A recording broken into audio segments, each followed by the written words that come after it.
अकोला पुण्यनगरीमध्ये अनेक सामाजिक आणि राजकीय क्षेत्रामध्ये कार्यरत असलेल्या मातंग समाज आणि अनुसूचित जातीतील अनेक जात समूह जे आरक्षणाच्या लाभापासून वंचित राहिलेले आहेत, अशा सर्व जात समूहांच्या वतीने जिल्हाधिकारी कार्यालय अकोला या ठिकाणी मोर्चाचं आयोजन करण्यात आलं होतं। या मोर्चासाठी संपूर्ण जिल्हाभरातून आजूबाजूच्या जिल्ह्यातून प्रचंड मोठ्या संख्येने, हजारोच्या संख्येने या ठिकाणी एक पिवळ्याचं वादळ या अकोला नगरीमध्ये या ठिकाणी आज निर्माण झालं। प्रथमतः मी या ठिकाणी सर्व समाज बांधव आणि भगिनींचं या ठिकाणी आभार व्यक्त करेन। आपल्या चॅनेलच्या माध्यमातून या ठिकाणी शासनाला, प्रशासनाला एवढी विनंती करेन की या आरक्षणाचं उपवर्गीकरण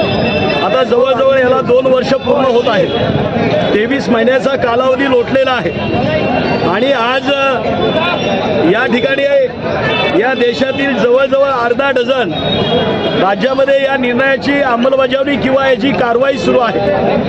अनेक ठिकाणी हे लागू देखील झालेलं आहे। मात्र दुर्दैवाने ज्या महाराष्ट्र राज्याला आम्ही फुले शाहू आंबेडकरांचं राज्य म्हणतो, ज्या महाराष्ट्र राज्याला आम्ही साधू संतांची भूमी आणि पुरोगाम्यांचं राज्य म्हणतो, या राज्यामध्ये या ठिकाणच्या शोषित पीडितांना, आरक्षणाच्या लाभापासून वंचित असलेल्या घटकांना न्याय द्यायला 23 महिन्याचा कालावधी का लागतो, हा प्रश्न घेऊन या ठिकाणी हा समाज रस्त्यावर उतरलेला आहे। या ठिकाणी ज्यांनी या आरक्षणाची तरतूद केली, आरक्षणाची सुरुवात केली, ते परमपूज्य डॉक्टर बाबासाहेब आंबेडकर यांची कर्मभूमी महाराष्ट्र राज्य, आणि ज्यांनी हा ऐतिहासिक निर्णय घेतला 1 ऑगस्ट 2024 रोजी, ते सुप्रीम कोर्टाचे 7 बेंचचे न्यायमूर्ती आदरणीय डॉक्टर भूषणजी गवई, हे दोघेही देणारे आणि निर्णय घेणारे हे महाराष्ट्राचे जन्म या ठिकाणचे सुपुत्र असताना दुर्दैवाने मात्र त्याच महाराष्ट्रातल्या शोषित पीडितांना न्याय द्यायला इथं सरकारला विलंब लागतोय। त्याबद्दल मी या ठिकाणी शासनाला विनंती करेन की आपण आता जास्त विलंब न लावता या ठिकाणी लवकरात लवकर या उपवर्गीकरणाचा निर्णय घेऊन या ठिकाणच्या शोषित पीडितांना न्याय दिला पाहिजे।